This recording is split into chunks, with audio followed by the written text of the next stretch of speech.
Começando mais um Impacto Paulista hoje, eu e Alexandre Doria. Hoje não tivemos a equipe de produção, houve um probleminha aí, Thiago não conseguiu vir, mas dá pra gente mandar aqui nós dois, não dá? Bora. Dá pra gente ir embora aqui. Alexandre, ele tá cheio de projetos, sai como candidato deputado estadual. Sim, deputado estadual. Então, Alexandre Doria vai sair como candidato a deputado estadual. E vou falar, viu? Começou a falar os projetos aqui pra gente e olha, o menino tem potencial, viu? Cheio de ideias, cheio de coisa nova que pode trazer pra gente aqui. É benefício para a população. Pelo pouco que eu vi aqui, já me atraiu bastante. Achei bem bacana. Então vamos lá, bem-vindo, Alexandre. Obrigado, Denis. Uma boa noite, né? Não sei, vai pro ar qualquer horário, né?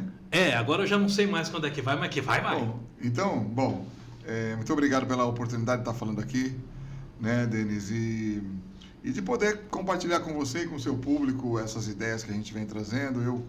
É a minha primeira vez como candidato a deputado, eu estou pelo PSDB e sou aqui de Itanhaém, então o meu foco maior é realmente beneficiar a cidade de Itanhaém, que não tem nenhum candidato.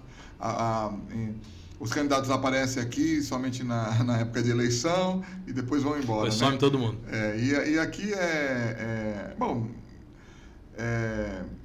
fato que, assim, quando você tem um candidato dentro da sua cidade, você pode cobrar com mais facilidade, porque você tem acesso a ele, né? E outra, eu também sofro o mesmo problema que as pessoas sofrem aqui, né? Não tem diferença. Eu também sei das necessidades e das dificuldades que as pessoas passam aqui em Itanhaém. Então, para mim, fica muito mais fácil poder falar e representar a cidade e a população na Assembleia Legislativa, né? Sim. Muito mais fácil, porque a gente sabe o problema como as pessoas sofrem aqui, a gente sabe. Você passa pelas mesmas experiências, dificuldades. Sim, de enchente. Você entende a dor da pessoa, do local. Sim. A minha rua, ela vira um rio. Eu moro aqui na Vila São Paulo, bem colado no Jardim Mosteiro, ela vira um rio. Eu acho que todo mundo pensou a mesma coisa que eu ia falar para você, a minha também. Quem está assistindo também. É verdade. E assim, é possível mudar isso? Sim. É possível. É possível criar projetos que existem, né? Não é nada inovador, aqui nos faz. Mas é possível que a gente traga para Itanhaém projetos que façam com que a chuva escoa melhor, com que não se tenha lixo nas ruas, zeladoria, conscientização na população, porque tudo isso é uma somatória. É uma união entre o poder público e a comunidade, né? Então, se nós temos, claro, a gente vive numa cidade que tem rio, tem mar, tem chuva, e são chuvas brabas, né? Sim. Agora, você imagina tudo isso junto, mais lixo na rua e sem também estrutura pública para poder receber tudo isso, né? É o combo, né? Caos, né? Aí não tem jeito. Não tem jeito. Então, quer dizer, existe a possibilidade, sim, projetos específicos para isso que se fazem em países de primeiro mundo, né? Então, é possível sim.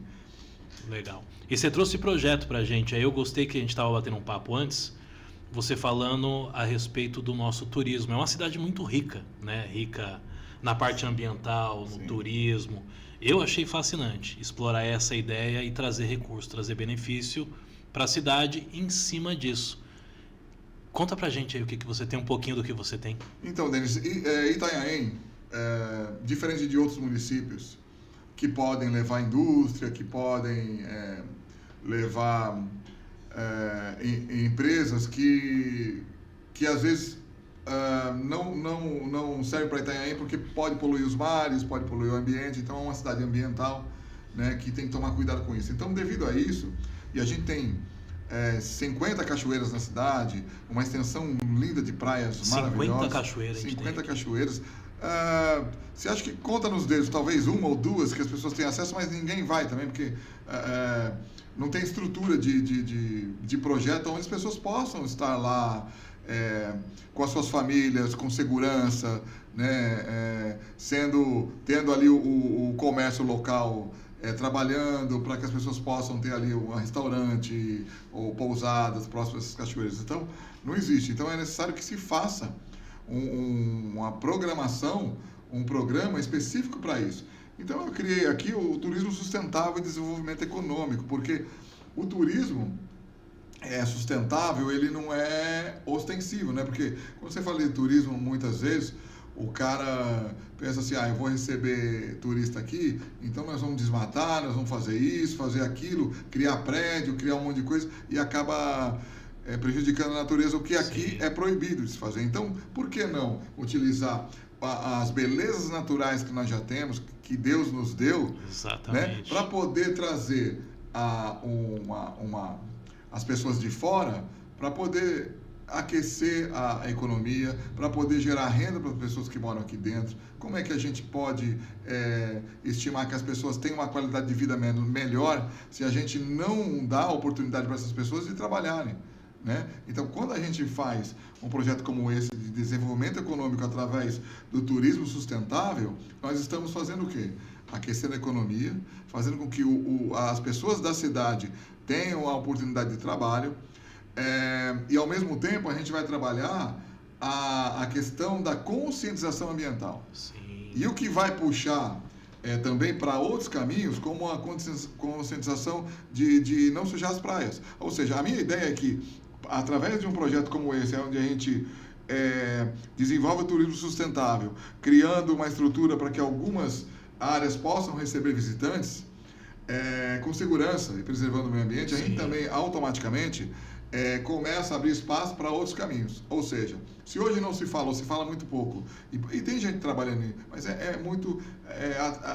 não tem apoio. As pessoas trabalham falando e catando lixo na praia, até como exemplo, e tentando fazer projetos sociais, mas eles não têm apoio. E essa é uma ideia que a gente vem, através disso, para apoiar esses grupos e ampliar isso. E como se amplia isso? Na minha ideia, né, Denis? Sim. E eu acredito que seja muito plausível e além de plausível, é fácil de poder colocar isso no caminho. Basta que a gente queira fazer. Eu sou um intermediário disso, porque a minha ideia é o quê? Criar esse projeto sustentável, essa economia, né, sustentável, desenvolvimento econômico através disso e, além disso, utilizar essa abertura para a gente fazer a campanha que é necessário de não sujar as praias. Importante. Só que essa campanha ela não tem que ficar isolada no litoral. Nós temos que fazer o quê? E isso é uma ideia que eu já venho pensando até antes mesmo de querer ser candidato, de colocar o meu nome para candidato a deputado estadual. Eu já vinha pensando nisso. Qual que é a ideia? Unir as cidades do litoral, que seja o litoral sul,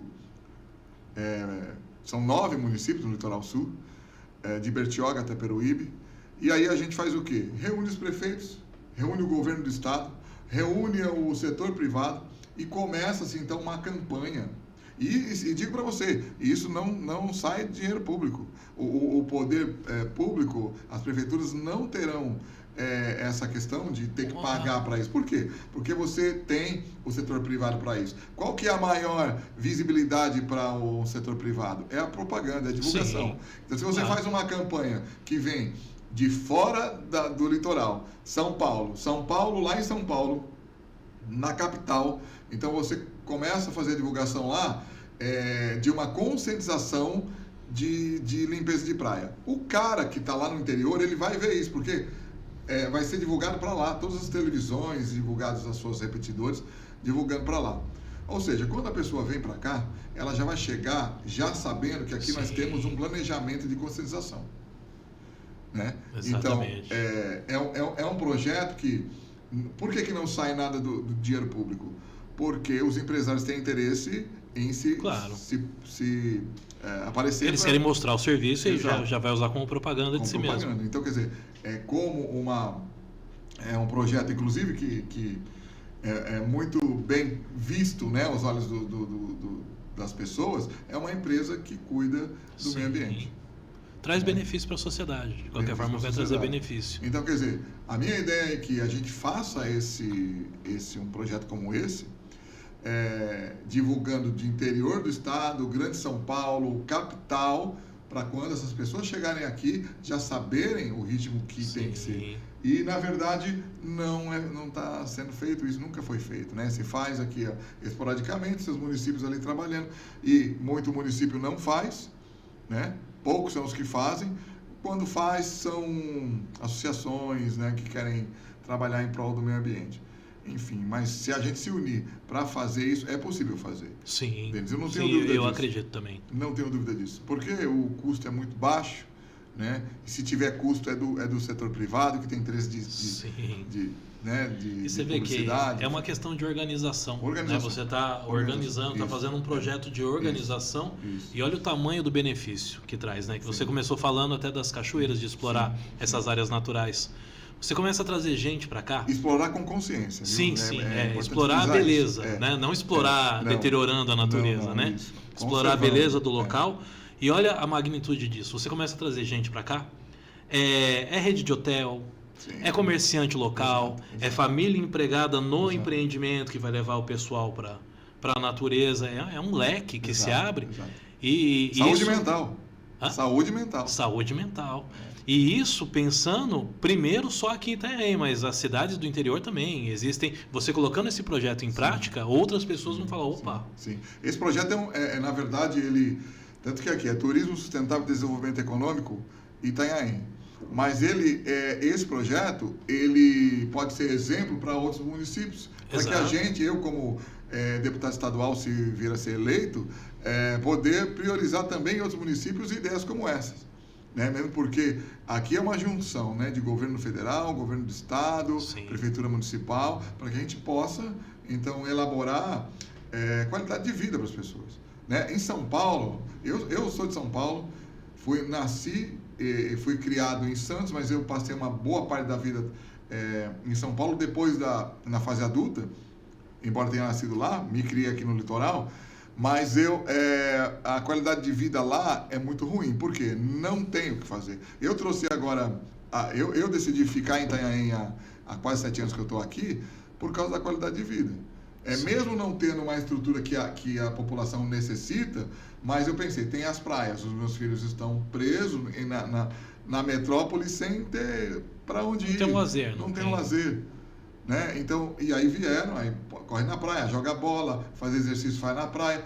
Tudo precisa melhorar. Mas, quando a gente tem uma cidade como Itanhaém, a gente precisa valorizar. E valorizar a cidade como um todo, e principalmente na sua questão ambiental e na natureza, né? Que é um presente de Deus. Eu acho que é necessário fazer. Então, é uma pena que tanto tempo aí a segunda cidade mais antiga do país ainda... Exato. E é uma das últimas que estão, né, caminhando para um projeto. Quer dizer, talvez, até onde eu sei no estado, talvez seja a primeira começando esse projeto, que vai fazer um projeto dessa magnitude. Sim. Mas que é uma pena desperdiçar isso. Uma cidade tão bonita, tão grande, tão cheia de recursos.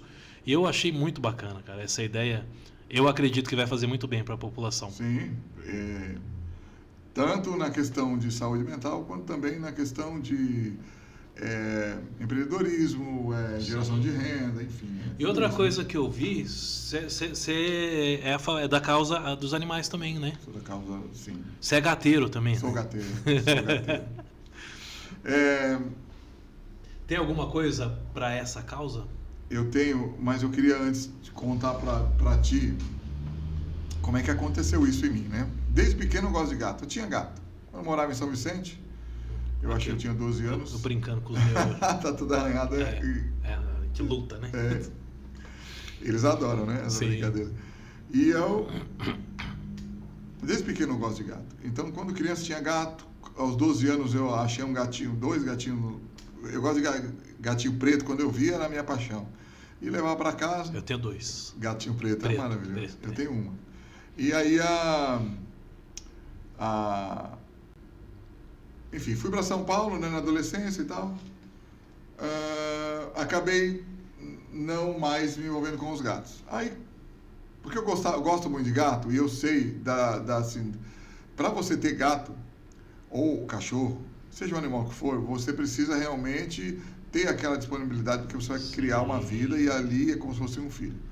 Mas na adolescência então, eu não pensava muito nisso. Quando eu vi a minha fase adulta, há pouco tempo atrás, inclusive, estou com 53 anos, em 2019, Ele sempre pediu gato para mim. Só que eu sabia que assim, ó, meus filhos pedem gato, tá? Mas para cuidar de gato, você tem que ter responsabilidade. Sim. Você não pode pegar, vou viajar e largar o gato lá. Hoje em dia não acontece mais isso em casa.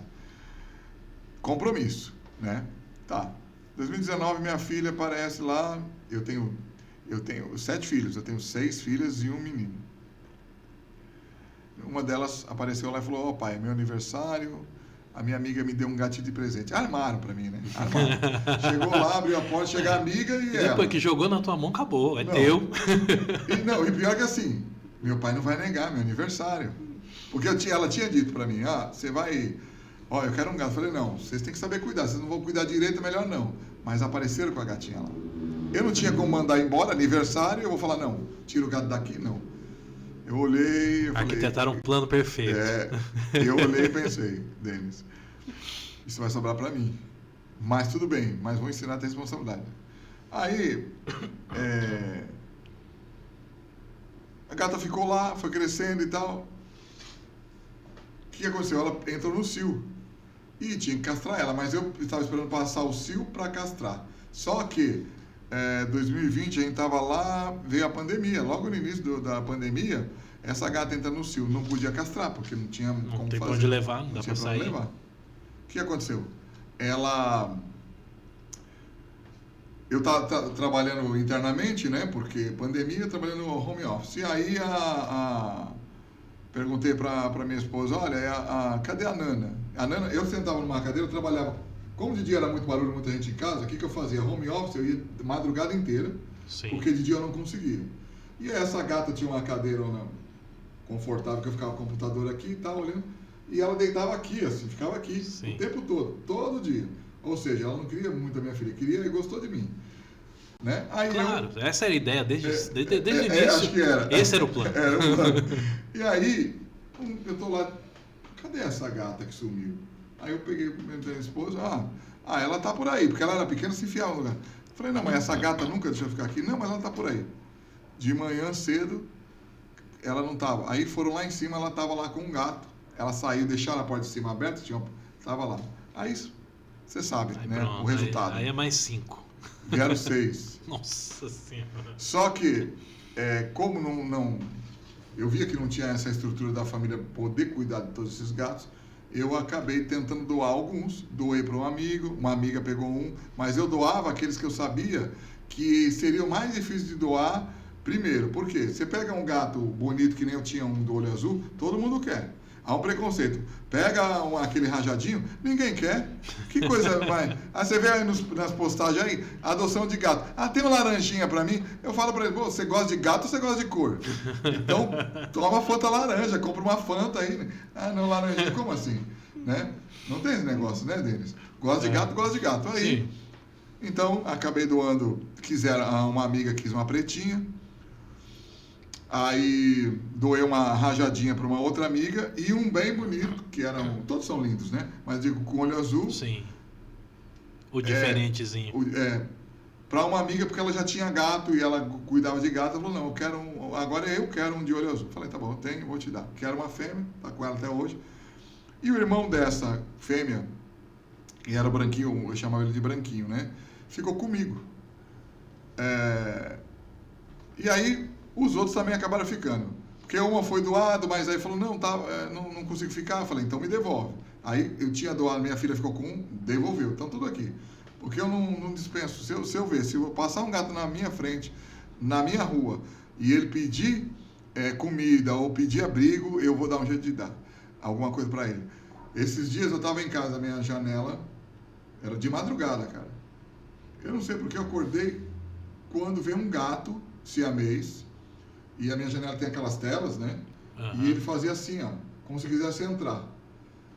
E aí eu fui na janela, ele ainda ficou me olhando, e aí se afastou um pouco, ficou no muro. Eu perguntei, o que você quer? Você quer comida? O que você quer?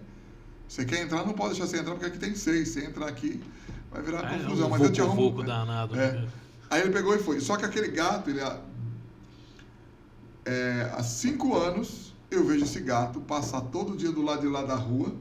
5 anos, cara. Todo dia esse gato passa do lado de lá, na calçada do lado de lá, de noite. Eu não sei para onde ele vai, mas ele deve ter uma casa lá, um lugar ele mora. Há 5 anos ele faz isso. E nesse dia ele foi. Eu acho que ele estava pedindo comida, alguma coisa, porque ele sente o cheiro, né? Sim. E eu não sei se os gatos sentem que eu gosto deles. Porque a gata, tem uma gata aqui também da vizinha, ela ficava lá, tem 12 anos. E essa gata se apaixonou por mim, cara. Não quis mais ficar Não, na casa. eu acho que é, porque a minha mãe, ela faz isso, cara. Minha mãe, ela tem um monte de gato que era dos outros. Os gatos saem da casa dos outros e vai pra casa dela. O meu gato me abandonou e foi pra casa dela. Ah, mas ela dá comida, ela cuida, ela conversa. Eu acho que o gato, Pois acho que o é, bicho cara. percebe que ele vai atrás de quem de fato cuida. Pois Já é, reparou isso, né? eu acho impressionante isso. Eu fui na casa de uma amiga, ela também tem gato. O gato veio aqui perto de mim. Aí eu comecei a carinhar ela. Ela ficou olhando assim. Ela falou assim, esse gato nunca vai com ninguém. Nunca ele vai com ninguém. E Eu sabe falei, o que a gata devia estar passando pela cabeça dela? Onde será que ele mora? Que é pra lá que eu vou. É mesmo. E aí, Denis, esse gato que eu falei pra você do branquinho, cara. Ele morreu dia 11 de outubro. 11 de outubro do ano passado. E é bem complicado e bem difícil pra mim ainda hoje. Ah, a gente apega, eu sei como é que é. É bem difícil. É bem A gente difícil pra apega. mim. Porque ele me acordava todo dia de manhã, patinha aqui no meu rosto. Aí o que ele pedia pra mim? Ele pedia pra eu abrir a porta da sala pra ele ficar um pouco lá fora. O que ele fazia? Ele era o único que fazia isso. Eu tentava impedir de todo jeito, mas ele sempre achava uma escapatória.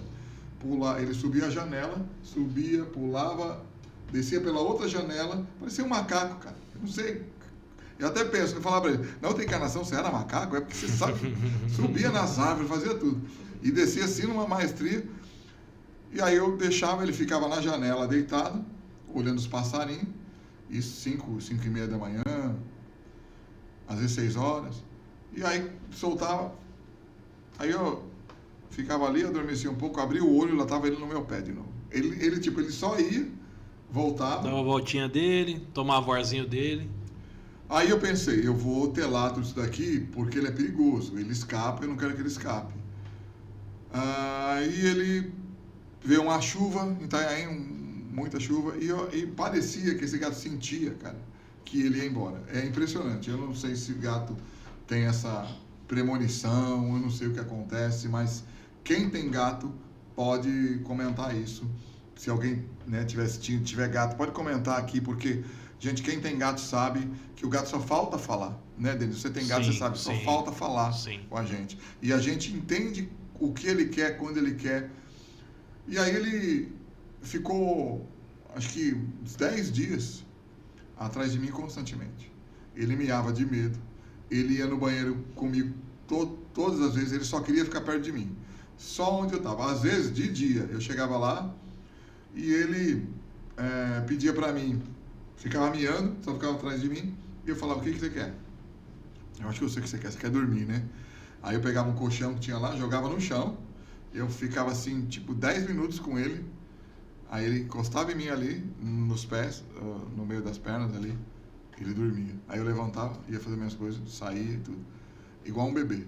Ele passou assim. No dia que ele morreu, ele fez isso. E aí ele acordou e ele viu, né? Aí é difícil. É complicado, eu sei como é que é. O meu esses tempos, agora faz o que? Umas 3 semanas, corri com ele pro veterinário que 2 pau e 300. Pra salvar o bichinho, mas não vou deixar morrer. Não vou deixar morrer. Deu uma... É dinheiro nessas horas? Não, deu uma obstrução nele urinária, tiveram que fazer a desobstrução, tratamento, ração específica, mas que o bichinho voltou. Falei, não, você não vai não, cara, tá doido? Ele também é desse jeito, me acorda, ele anda, onde eu tô em casa, anda junto, minha mulher fala, esse gato gosta de você, é só você que ele... Ele anda atrás, trabalhando, ele tá andando pela casa junto, não sai também, ele sai ali na frente, ele fica ali olhando, mesmo esquema. Ele olha ali, daqui a pouco ele vem pra dentro. Aí eu tô trabalhando, tô no computador, quando eu olho, tá aqui do lado. E de manhã é a mesma coisa. Ele vem, ele sobe na cama e ele chama. Tipo, tá na hora, vamos lá, ração. Parece que ele tá... Sim, e aí, vamos lá? É. Aí eu sei como é que é, cara. A gente sente pra caramba. E nesse dia, foi dia 11 de outubro, no sábado, eu coloquei um filme pra assistir, e aí ele Era 8 horas da noite, 8h30. Ele pedia as coisas para mim. E eu falei, você quer comer ou você quer ficar um pouco aqui na frente? Eu achei, bom, não deve ser fome, vou deixar você um pouco aqui na frente. Ele só saiu. Saiu, na minha rua não passa nada, cara. Nesse dia passou um motoqueiro. Atropelou? Atropelou meu gato. Tá, merda. Ele só atravessou, o cara passou. Essa gatinha que tá lá comigo agora, ela tem 12 anos, ela só vivia ali na frente. Nunca aconteceu nada.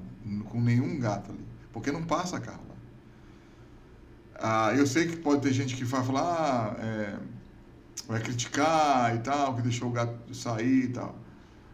Mas a gente sabe até onde a gente pode deixar o nosso gato, até onde ele pode ir.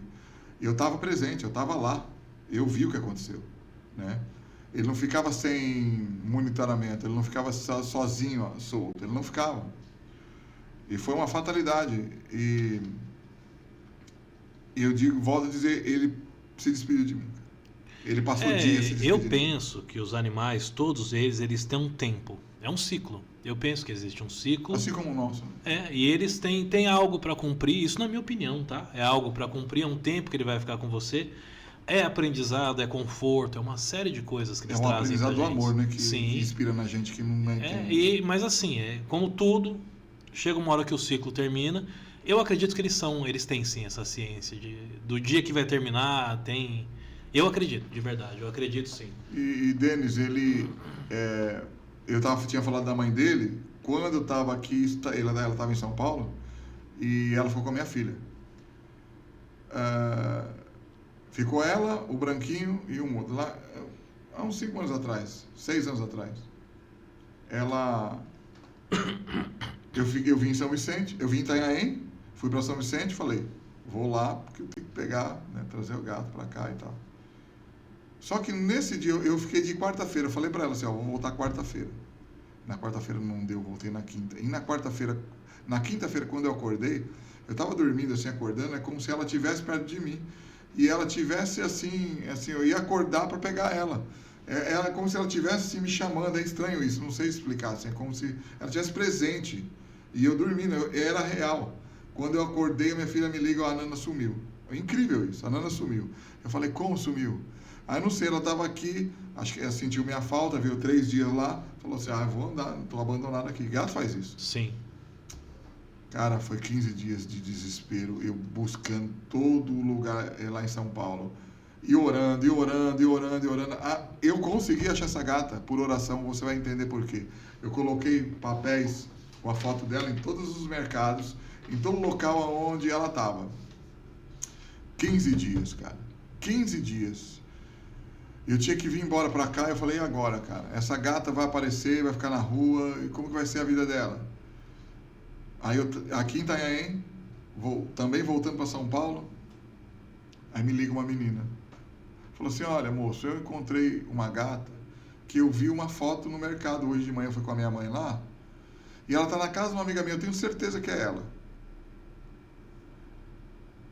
O que aconteceu? Como que ela entrou aí? Ela entrou correndo, fugindo do cachorro da minha amiga, e entrou embaixo do telhado. Ela não consegue sair de jeito nenhum, ela está lá. Ela não vai sair porque não tem como ela sair. E a gente já deu comida para ela e tal. Eu queria que alguém fosse lá ver. Aí liguei, né, para minha filha, para minha esposa lá. Foram lá. A gente tinha um segredo da gata, que não falava para ninguém, sabe falar, não, é essa gata. No rabo dela é quebrado. Então quando você passa a mão assim, você sabe a marca dela de nascença. E o olho dela é totalmente diferente, assim. Ela é uma gata rajada, mas ela tem um semblante que é só dela. E aí foram lá, era ela.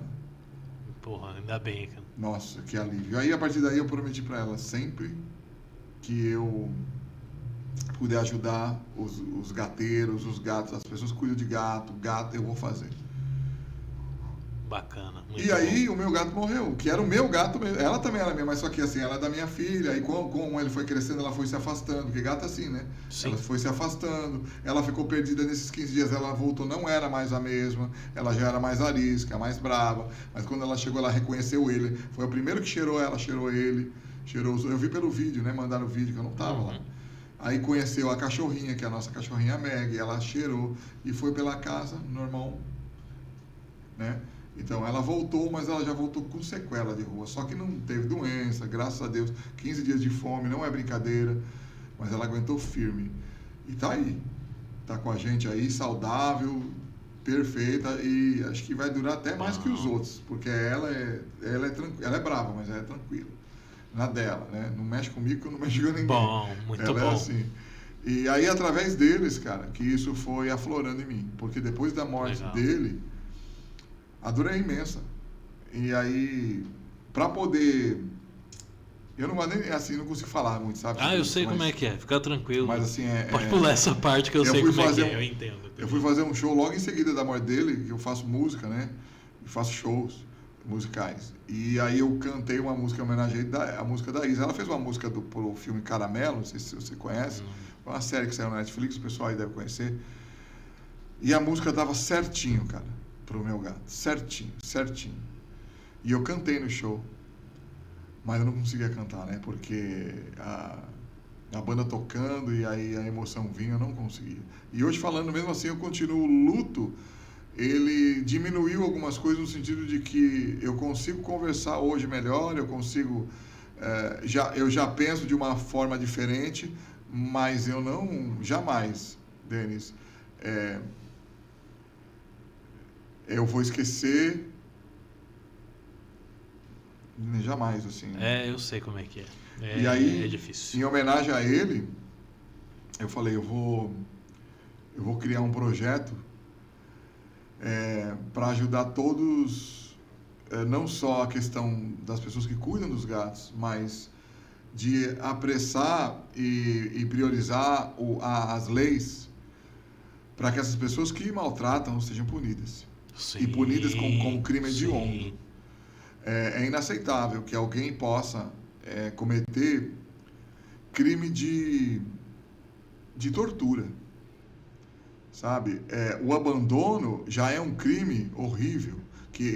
Esses dias eu estava indo bastante para registro e eu parei numa cidade. Uma cidade, como que é o nome da cidade? Eu não sei se é... Não me recordo agora. Miracatu? Eu acho que é. Acho que é caminho, eu acho que foi nessa Sim. cidade. Tinha um posto de gasolina, o meu carro tinha dado problema no alternador e o carro parou lá, eu parei no auto elétrico. E aí eu fui tomar um café, aí vi um gato amarelo lindo. Aí olhou pra mim assim e começou a miar. Aí eu falei pra dona do bar, de quem é essa? Da lanchonete, quem é esse gato? Esse gato apareceu aqui. Ele já tá aí uns meses. E o gato castrado, gato lindo, deve parecer uns 5 anos assim, mais ou menos, que ele parece muito com os meus. E ele veio perto de mim. Mas arisco, com medo, aí eu pedi pra ela, você consegue pegar alguma comida pra mim, pra eu levar ele? Eu vou levar ele pra registro, vou deixar ele no apartamento que eu tô lá e vou cuidar dele. Mas não consegui pegar ele. Eu dava a carne pra ele, joguei dentro do meu carro pra ele entrar, ele olhou assim, olhou pro carro. Falou, não. Não falou nada. E aí eu voltei lá pra tentar pegar ele, mas não consegui porque ele não apareceu. Mas enfim, ainda tem esse pensamento de... Se alguém quiser um gato amarelo, só mandar aí recado que eu vou buscar esse gato. O gato é lindo e entrega. Cara, é lindo. Então, não tem essa pessoa que só quer gato amarelo? Tá lá, eu busco. E eu tô vendo que você tem a mesma criatividade que eu. O meu gato, ele é preto. Qual que é o nome dele? Preto. Eu tenho a pretinha. Eu tinha uma gata branca. Qual que era o nome? Branca, lógico, cara. É branca, a gata chama branca. A gata da minha mãe tinha uma gatona peludona, parecia aqueles gatão angorá, sabe? Mas não era, vira lá. Parecia aqueles gatão angorá, amarelona assim, um rabão desse tamanho assim. O nome dela? Amarela. A gente não tem criatividade. Você vai... Não, mas o branquinho, ele era... O branquinho, ele era... café com leite, tipo, ele é branco. Pronto, eu ia colocar café com leite, eu já não ia ter. Sabe aquele café com leite bem clarinho, que eu adoro tomar? Era ele. Enfim, e aí a gente... eu queria até te mostrar uma foto, mas... e aí, cara, eu quero priorizar as pessoas que cuidam dos gatos, dos animais em geral, e que não têm condição. Você vê, eles não têm ajuda. Eu conheço vários aqui na cidade que não têm ajuda nenhuma. Precisa fazer brechó para conseguir arrecadar dinheiro, precisa pedir ajuda para um, para outro, né? Enfim. É um suporte, trazer um suporte para quem cuida, para quem acolhe os animais. E como que seria esse suporte? Que daria para fazer? Eu penso no Bolsa Pet, mas a gente não vai dar dinheiro assim, como as pessoas podem estar julgando agora no momento. Às vezes eu vou falar, Bolsa Pet, mas é mais um Bolsa. Não, não é mais um Bolsa. Eu acho que ele é muito mais digno, verdadeiro do que muitos projetos que o governo às vezes paga aí sem ter necessidade. Eu não vou citar nomes de projetos, enfim, mas eu acho que esse projeto ele não é compra de voto, por exemplo, como se tem aí alguns projetos como como chama esse de dar dinheiro para o jovem ir para a escola, coisa que é obrigação do jovem ir para a escola, mas é um pé de meia. Eu não sei o nome, mas pé de meia. Pé de meia. Eu não sou a favor do pé de meia, me desculpem quem é a favor do pé de meia, não sou a favor do pé de meia da forma que está, tá?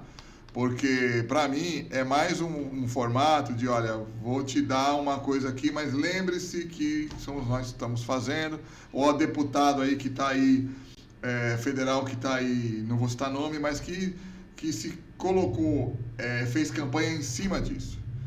Gosto da deputada, não tenho nada contra, mas eu sou contra a forma que se faz uma publicidade de um projeto, como o Pé de Meia, por exemplo, que não está levando o aluno para um conhecimento. Tá? Vai para a escola. Ir para a escola por causa de pé de meia, o que adianta? Vai para a escola, não falta. E daí? E daí? O que ele está aprendendo? O que o pé de meia está trazendo para ele realmente? Tá, se eu tenho, então você vai ganhar um benefício de R$200, mas eu vou te dar em curso. Vou te dar no estudo que você quiser, seja 300, qualificação. Não, eu te dou R$200, os caras estão gastando com narguile, estão gastando com um monte de porcaria. Não está gastando com isso. Eu quero que o governo federal faça um levantamento para ver se o pé de meia está sendo usado realmente para a finalidade dele, que é para a educação, ou não. Meu filho ganhou o pé de meia. Ele estava na ETEC, ganhou. Disse para ele, vai ganhar o pé de meia? Ok. Pé de meia vai ser usado para o seu estudo. Pé de meia que você ganhar R$200 por mês vai ser usado para você investir na sua educação. O que você quer fazer?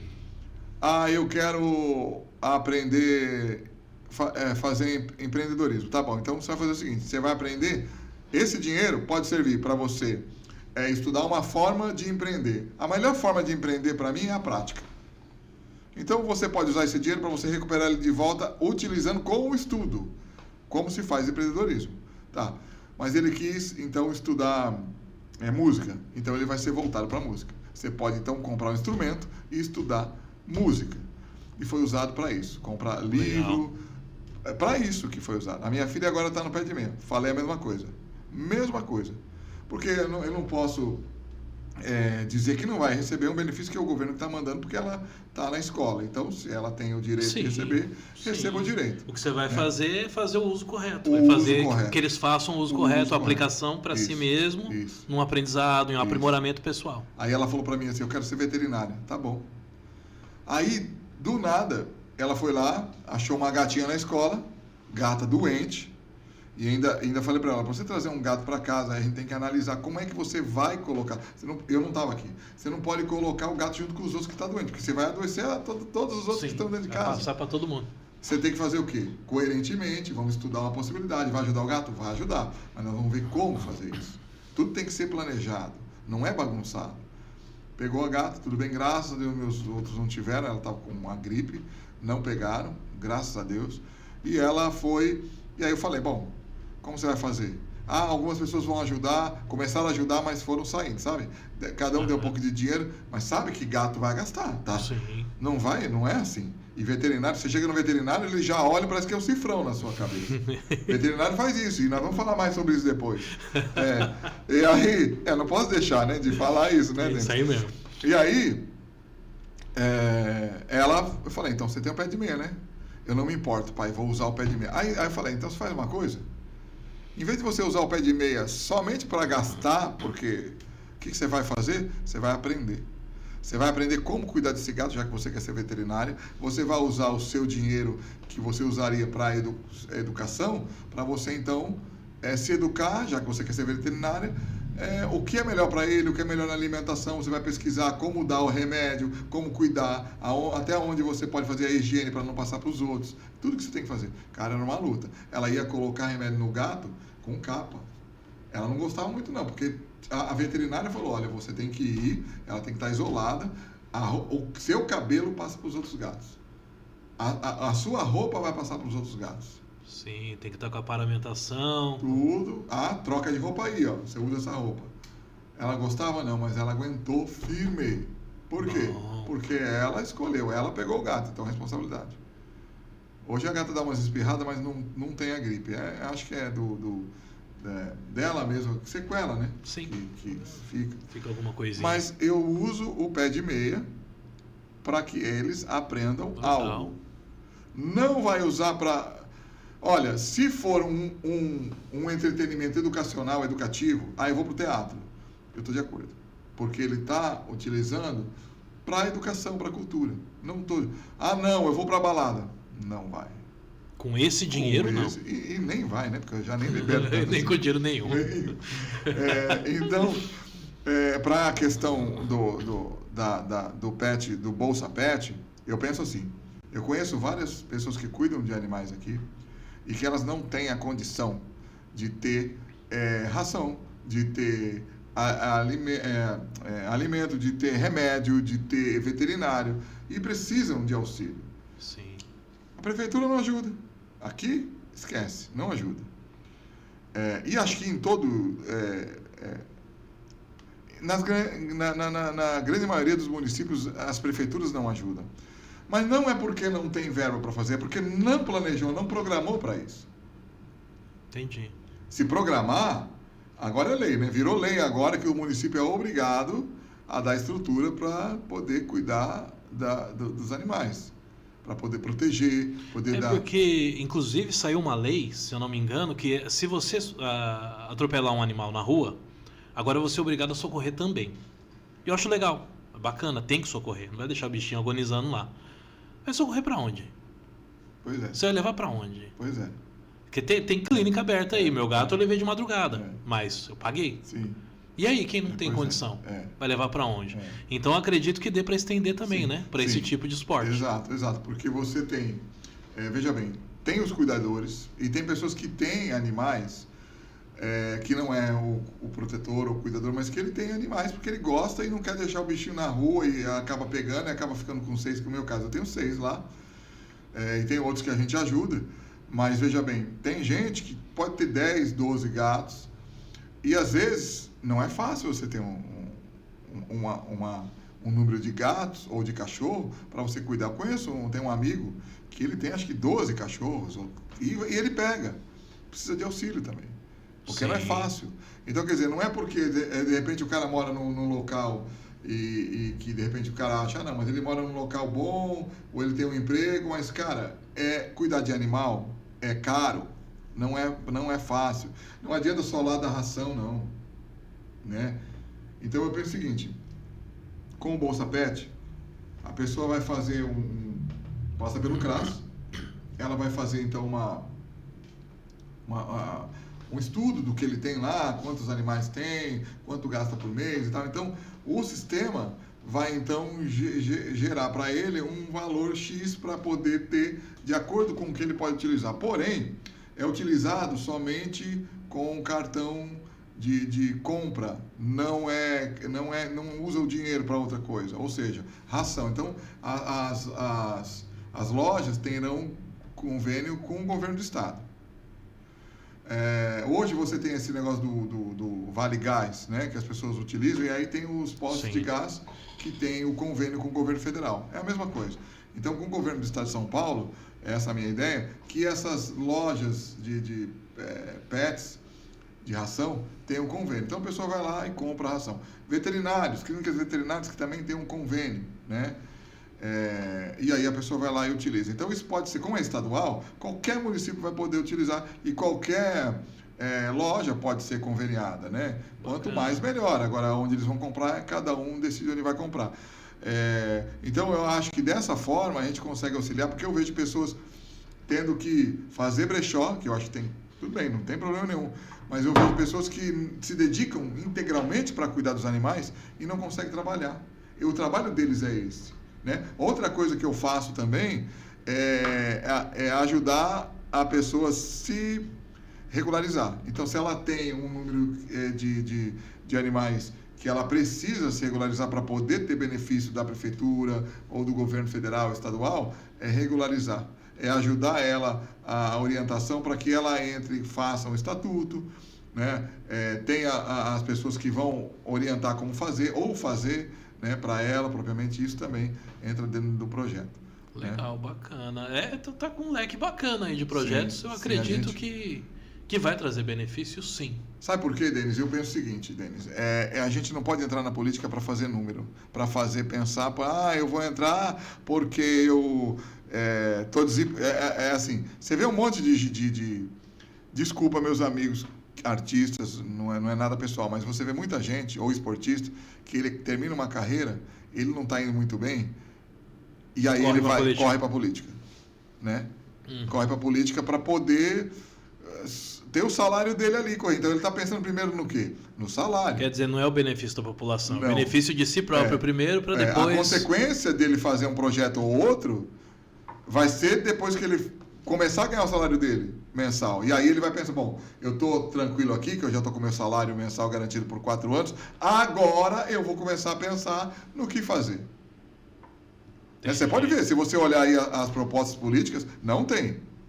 Não tem. Eu trago proposta e sugestão de solução de problemas. As pessoas não... pode comparar, né? Nós já falamos de 2 e que você vê que é solução de problemas. Sim. Né? E aí hoje você não encontra dentro das propostas dos deputados estaduais propostas como a minha. Você não tem. Inclusive dos que vão se reeleger. Não tem. Não há. E aí o que acontece? Por que isso? A diferença entre eles e eu é que eu penso, antes mesmo de querer ser deputado, o que poderia ser feito para melhorar a vida do ser humano. E eu fui assessor de vereador na Câmara Municipal de São Paulo, eu fui presidente estadual do Podemos Cultura, onde eu criei projetos culturais, porque eu sou da cultura. Mas não é porque eu sou da cultura que eu vou pensar só em cultura. Primeiro, eu penso na educação. Eu acho que hoje nós temos uma deficiência muito grande e uma distância imensa da família com a escola. Hoje nós temos pais que pensam que a responsabilidade do professor é educar o filho deles, quando na realidade nós temos que ter uma comunhão entre pais e professores, e é isso que eu defendo. Sim. E eu tenho projeto para isso. Eu faço parte de uma APM aqui, de uma escola aqui de Itanhaém, no qual eu conheço os problemas lá dentro. Eu já vi e soube de casos de pai querer bater na diretora da escola. Eu acho que é isso inadmissível de pai ou mãe não escutar os dois lados e já chegar na escola com 50 pedras na mão para atacar na cabeça da diretora, da professora. Primeiro, que o pai e a mãe que faz isso, ele já está educando mal o filho dele. Porque Sim. o filho dele não vai aprender o que é responsabilidade, respeito e empatia. Exato. Não vai aprender. Quando o filho crescer, vai usar toda essa violência contra o próprio pai e a própria mãe. Não estou nem sendo extremista de falar, vai matar. Não é nada disso. Estou dizendo assim, a violência, a falta de respeito, essa liberdade, que eu vou chamar de libertinagem, que os pais dão, vai refletir neles no Sim. futuro. Amanhã o pai envelhece, a mãe envelhece, o filho não liga. É aquele negócio, se você não dá limite, se você não aprende o limite Exato. Quando jovem, a vida vai te limitar. Exato, vai limitar. E lá na frente vai ser muito pior, né? Vai ser pior. A gente costuma dizer, é melhor apanhar da mãe do que apanhar da vida, não é isso? Isso. É porque a vida é muito mais severa. E eu sempre achei também que é um erro, talvez o governo, o Estado tenha colocado errado. Quando eles fazem aquelas propagandas, governo do Estado investindo na educação. Cultura. Sim. A escola, ela fornece cultura, você vai ficar uma pessoa culta. Educação é berço, é em casa. Só que se os pais não tiveram, como que eles vão passar adiante? Exato. Então tem que ter um investimento. Eu seria a favor. Antigamente tinha educação moral e cívica, lembra? Uhum. Pô, isso aí era um caminho bom. Uhum. Você ensinava lá o cidadão a viver civilizadamente, Sim. né? Aí entrava a educação. Sim. Antes, para mim, aí a educação era na escola. Sim, você tocou num assunto importante, até me lembrei agora. Eu, em 2012, quando eu estava no Podemos, né? Era PTN, virou Podemos, e a deputada Renata Abreu, eu conheço ela desde antes dela ser deputada, era o pai dela que era presidente do PTN na época. E quando ela virou deputada, eu ia no escritório dela, lá no CTN, Centro de Tradições Nordestinas em São Paulo, não sei se você conhece, lá no bairro do Limão, onde agrega um grande número de comida típica nordestina, grande número de artistas, pessoas que vão lá com as famílias, né? É um local de família. E eu conversava muito com ela, e eu disse para ela, Renata Abreu, Renata, eu tenho uma ideia há muito tempo que eu acho que nós precisamos resgatar. A minha avó dizia uma coisa, o que se faz em casa, o que se aprende em casa, se leva para a rua. Eu lembro sempre que minha avó dizia isso. Só que hoje, falei para ela, Renata, é o inverso. Muitas coisas estão indo, tem que vir, tá indo da escola para casa. Está sendo esse inverso hoje. Então, eu acredito que se a gente fizer um projeto de lei voltado para a empatia, para as questões morais, para as questões éticas, dentro do setor educacional, a gente vai ajudar muita gente. Ela falou assim, tá, vamos fazer o seguinte, eu vou pensar que eu acho que a melhor coisa, então, seria eu fazer um projeto de lei para tentar voltar à educação moral e cívica. Porra, fantástico isso. Ela tentou. Mas o que nós tínhamos na época? O governo Dilma, né? Nessa época era o governo Dilma. No governo Dilma, é um governo de esquerda. O governo de esquerda, eles jamais apoiariam algo voltado para cívica, educação moral, ok. Mas cívico não. Por quê? Porque quando você fala de educação moral e cívica, e na época a gente lembra, a gente tinha que respeitar o quê? Era a época da ditadura, né? Quando existia isso, e a época da ditadura, você então respeitava o país, você respeitava a bandeira, você respeitava... era uma imposição de patriotismo, né? Nós tínhamos isso nessa época, educação moral e cívica. Se a gente pegar os livros, era o respeito para ser respeitado, mas a gente também tinha o respeito à bandeira, o respeito... Sim. Então, quando a gente fala de civilidade, remete a eles essa questão. Então, foi por isso que eu acredito que ela não tenha conseguido. Mas se você hoje falar, e hoje se fala muito nisso, de uma lei, de um projeto de lei voltado para a questão de educação voltada para a empatia, para o respeito, inclusive para respeitar o nosso país, sim, respeitar também, e eu não estou dizendo de ter medo, para respeitar com vontade, porque você pega aqui Itanhaém, todo mundo fala mal do governo Itanhaém, eu não vou discordar, tá, do povo, não vou discordar, ok, mas o cara fala mal, Denis, e ele não tem o título regularizado. Ele fala mal, mas chega um cara como eu com propostas aqui, que ele vai falar assim, pô, eu preciso votar nesse cara. Preciso votar nem nesse cara, mas eu quero votar na proposta. Ele não vai poder. Mas se o cara chega com um espetinho 50 conto, ele ganha um voto. Ganha um voto.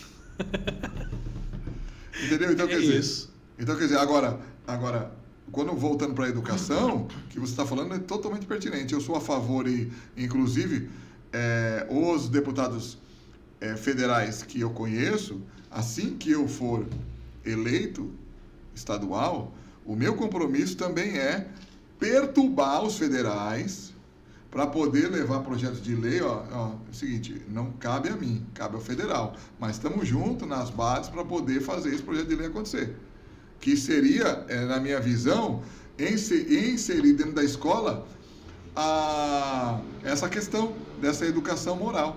Eu tiraria até, agora dando uma sugestão para você, eu tiraria até essa parte do moral e cívica, faz sentido mesmo, né? Pela palavra, talvez, né? Que nem a moralidade, qual a moralidade que estão falando? Moralidade cristã, talvez, não sei.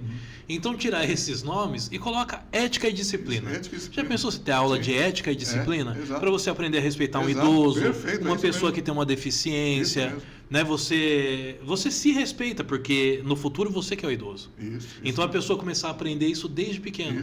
O respeito com a cidade, não jogar lixo no chão. E assim por diante, uma série de questões. Vou te contar uma história, Denis.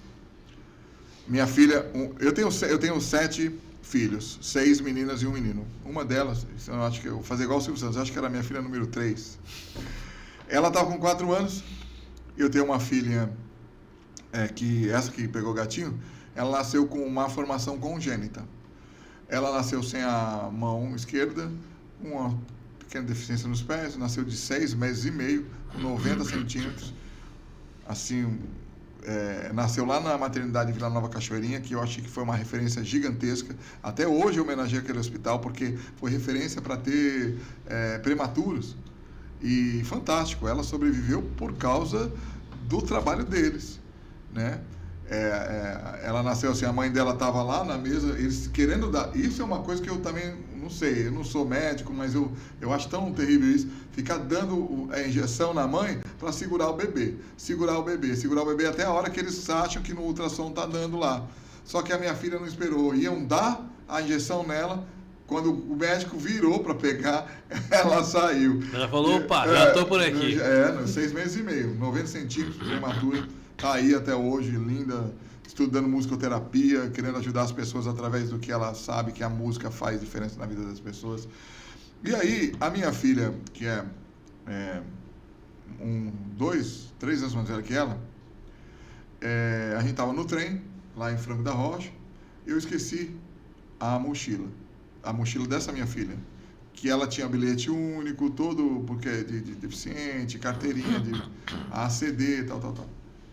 Perdi, cara. Esqueci no vagão. Aí o cara falou, você não vai lá em Jundiaí, que deve estar lá. Fui lá. Tava lá. Ó o aprendizado. Tava lá. Quando eu olhei lá, tudo, carteira, tudo lá. Beleza. Voltei para casa, aquilo ali mexeu comigo, porque você vai refletindo. E a gente viveu uma cultura que hoje talvez tenha diminuído, não sei, pelo menos as pessoas que me rodeiam, eu vejo que diminuiu. Quando se acha um celular, as pessoas naquela época todo mundo pegava. Eu não via uma pessoa que não pegasse.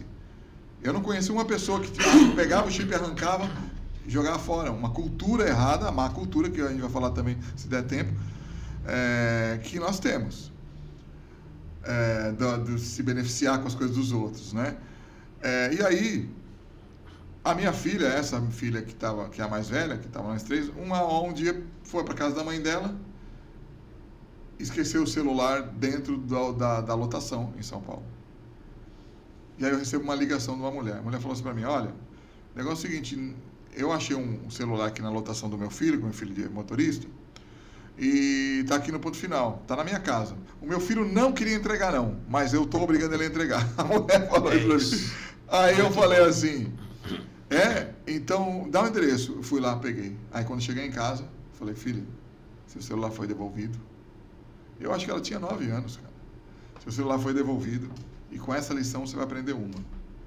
O cara não queria devolver, a mãe dele fez ele devolver e é isso que nós estamos aprendendo. Quando você achar alguma coisa, você devolva. E todo mundo aqui dessa casa vai começar a fazer isso agora. Achou, devolveu. Não tem mais que achar que achou alguma coisa que não é de ninguém, é uma coisa normal. Não é normal. E aí eu ficava pensando, cara, porque se eu fizer isso, eles crescerem, tipo de filho que eu estou criando? Como é que... E assim, para eles também. Porque o cara pega uma xícara aqui agora, que é inofensivo, pegou. O cara vai pegar uma coisa pior amanhã. Exatamente. E aí, aonde ele vai se lascar? E a culpa vai ser minha, que não orientei.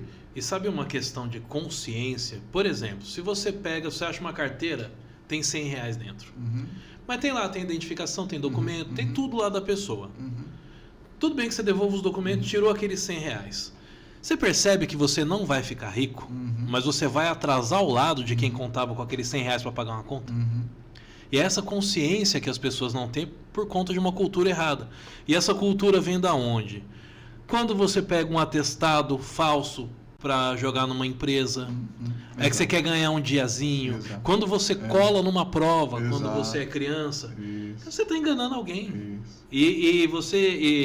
Assim, quem que é o único prejudicado nessa situação? Você colou na prova, você aprendeu? Uma prejudicada quem faz contra si mesmo. Você está fazendo um negócio contra você mesmo, porque você não aprendeu nada. Mas você vê que realmente é cultural. Tudo Eu não estou dizendo todo mundo, tá? Mas tem muita gente que tudo que pode para se prevalecer, para ganhar um pouquinho, eles fazem. E isso é uma cultura, isso aí está enraizado. É isso que nós temos que mudar. E aí como que a gente reclama de um político? Que um político que eventualmente roubou. Aí você vai reclamar do cara, mas o que você faz todo dia? E quando você mete aquele atestado falso? Sabe? Mas o político que rouba hoje, o corrupto... Ele é fruto da cultura do Ele esteve país. do lado de cá. Hoje ele está do lado de lá. Mas ele esteve aqui. Ele esteve na massa, ele esteve no povo. Ele é fruto dessa cultura. Exatamente. Que nós temos que mudar. Por isso que eu sou a favor da cultura com a educação, no sentido que, assim, você falou corretamente, o que transforma é a cultura. A cultura na escola é a cultura. Então, veja bem, por que a gente fala que a educação é a cultura? Porque quando você vai formar alguém, a pessoa faz o quê? Ela lê. Então, uma pessoa culta, ela é muito bem educada. Ela é bem educada. Agora, eu vejo algumas postagens e a gente tem que ficar muito atento nisso, porque a gente tem que analisar certas coisas. Por exemplo, a pessoa fala assim, Denis, quem lê muda o mundo e se modifica para melhor. Será? Será? Depende do que ele lê. Então, é isso que eu estava pensando. Eu falei, não, se ele ler um gibi não vai mudar nada. E se ele, assim, o cara, para ele ler assim, ele não tem que ler totalmente absorvido por uma paixão pelo autor, uma paixão pelo tema. Ele tem que ler consciente e entendendo o que vem se falando ali no livro e ter uma autocrítica ali também do livro. Não adianta ele acreditar, eu vou ler Espiritismo, eu acredito, sou espírita, acredito na reencarnação, mas não acredito em tudo que está dentro ali. Sabe por quê? Porque assim, eu tenho a minha consciência de que a gente não pode ser manipulado.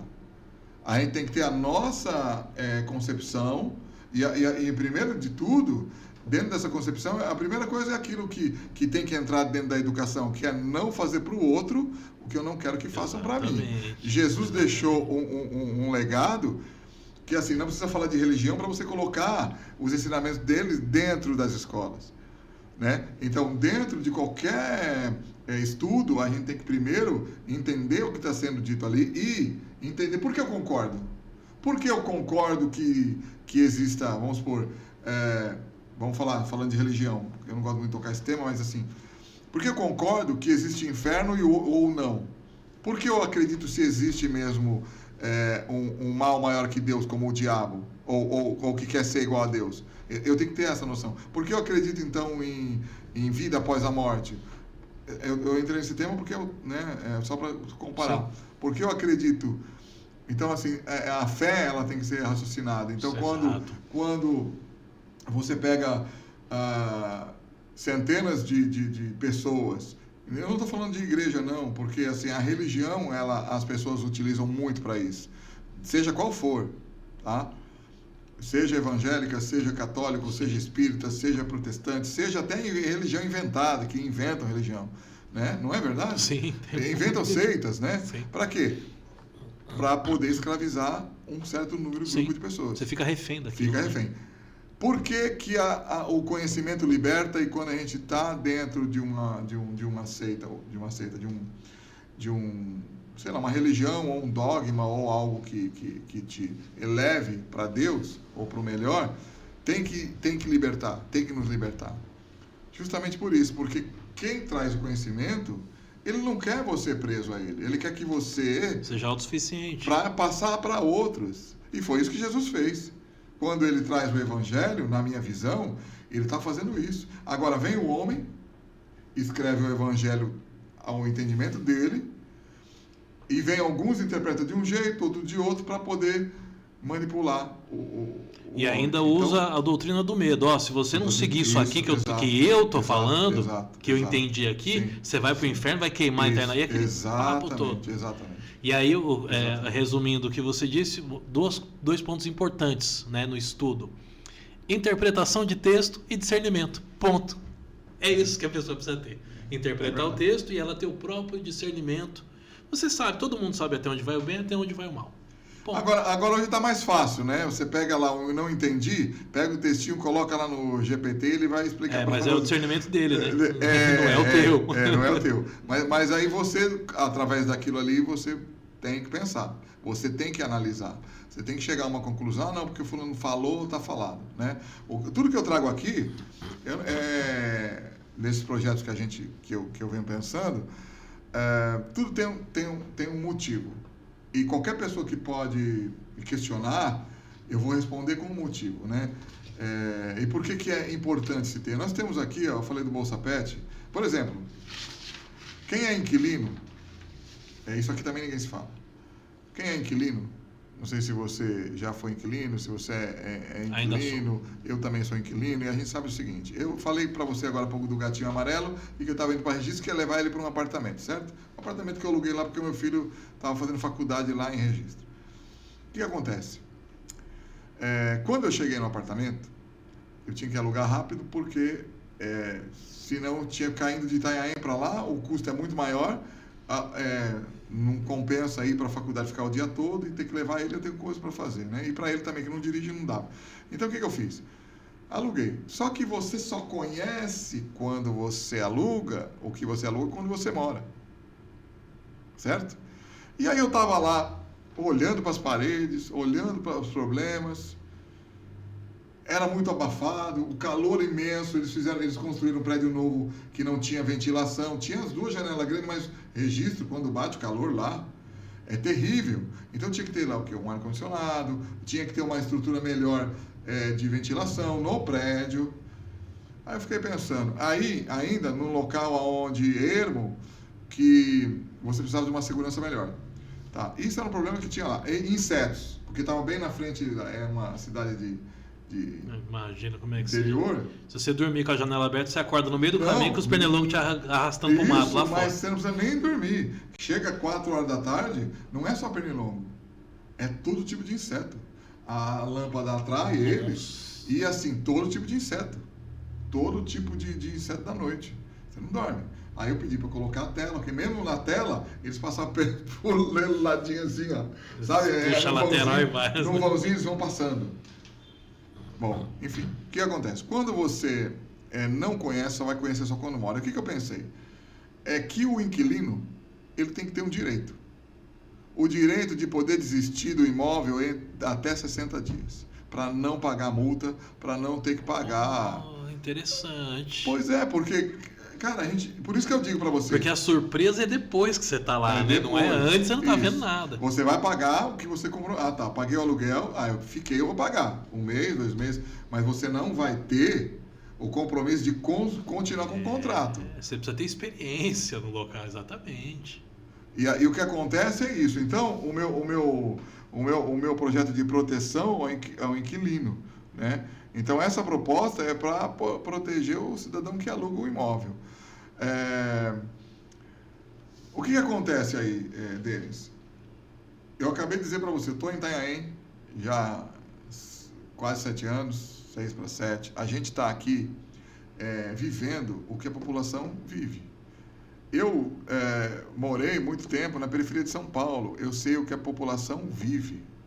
Eu andei de ônibus e metrô e ando de carro em São Paulo e prefiro 1000 vezes deixar o carro próximo ao metrô e andar de metrô, embora seja também muito cheio, mas só que dependendo do horário, ele tem uma facilidade e você consegue andar melhor. Eu também fiz muito isso. Então, eu prefiro 1000 vezes porque não tem como andar. E tem uma outra coisa, quando você anda em São Paulo, me desculpem os motoboys, me desculpem quem é motociclista, mas eles precisam ter muito mais cuidado, atenção com o carro. Eles passam igual doido, não se preocupam com o carro. Se a gente esbarrar ele e cair, a gente é o culpado. Um dia desse, eu estava lá na 23 de maio, chegando em São Paulo, tinha saído daqui, carro parado praticamente, um trânsito absurdo.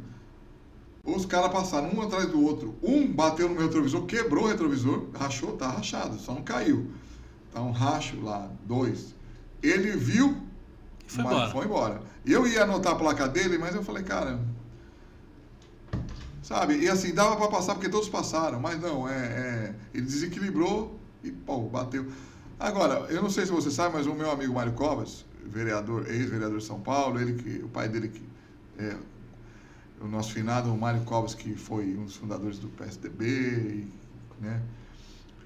Ele lançou um artigo agora falando sobre a questão do motociclista na cidade de São Paulo, e não existe nenhuma lei que permita que o motociclista ande no meio dos carros. Não foi em 96 quem liberou o corredor? Parece que teve alguma coisa assim. Ele lançou ele até falou o número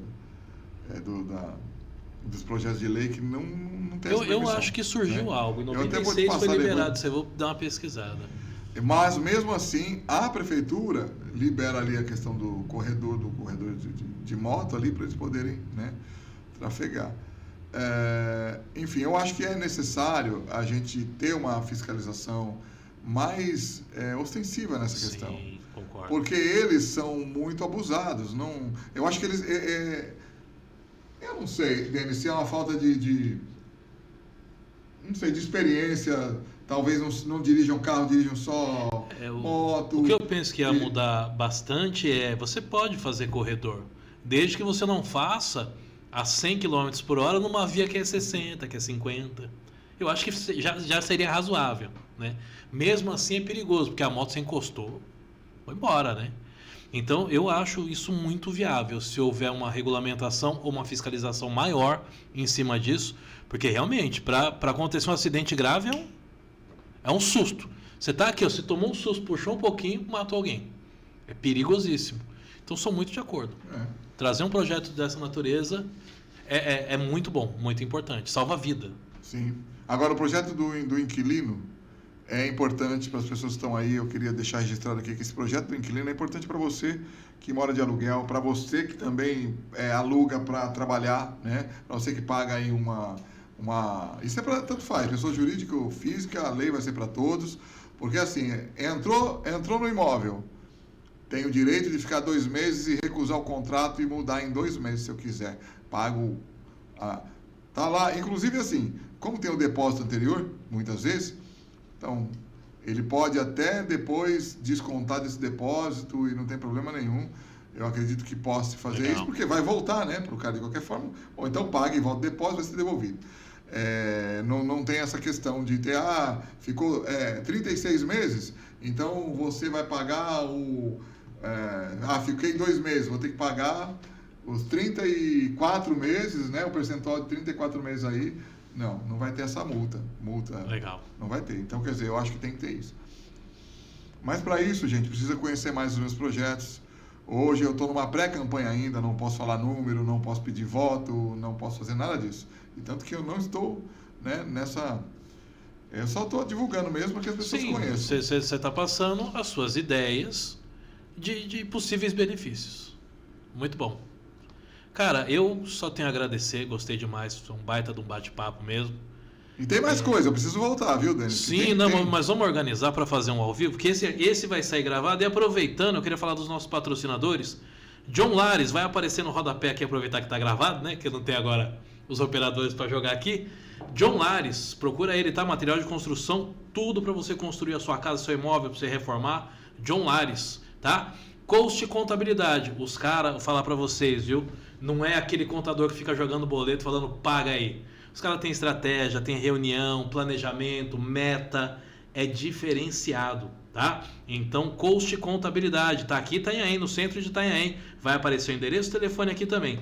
A loja Beleza de Padilha, loja nacional, não aceita imitação, tá? Vai aparecer o site aqui, dá uma olhadinha no site lá, vê tudo que tem. E tem uma outra também, que essa vocês não podem perder, viu? DF Produtora. Pensa numa produtora boa, hein? Tem um menino aí, tem um rapaz aí, que ele tem um estúdio, acho que é Roberto Marinho, que era o nome dele. Tem um estúdio, vou chegar lá, hein? É o único que está na nossa frente, olha, que é a modéstia também, inclusive a humildade nossa é sensacional. E nós vamos chegar lá, hein? Então, se você tem um projeto, quer fazer um podcast, quer inventar alguma coisa, alguma programação aí, tá no papel, e aí você tem vontade de fazer, você esbarra naquele problema que infraestrutura, câmera e aparelhagem, então tá resolvido o seu problema. Você vem para cá, a gente bota aqui o seu projeto na mesa, vamos conversar, tá? E o preço não é nenhum absurdo não, dá pra gente fazer umas promoções aí, Bacana, bem legal. isso mesmo. Ó, tô tentando convencer o Alexandre aqui a ficar com a gente aqui. Já vai, hein? Olha lá, ele falou vamos que eu escutei, hein? Tá vendo?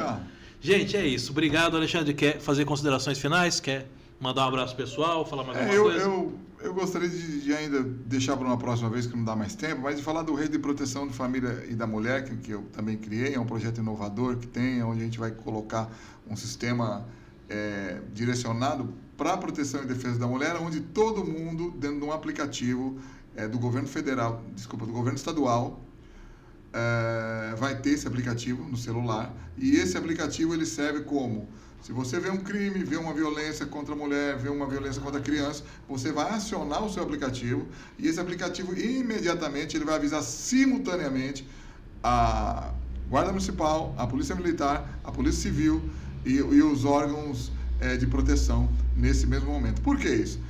Porque alguém vai vir em direção naquele exato momento.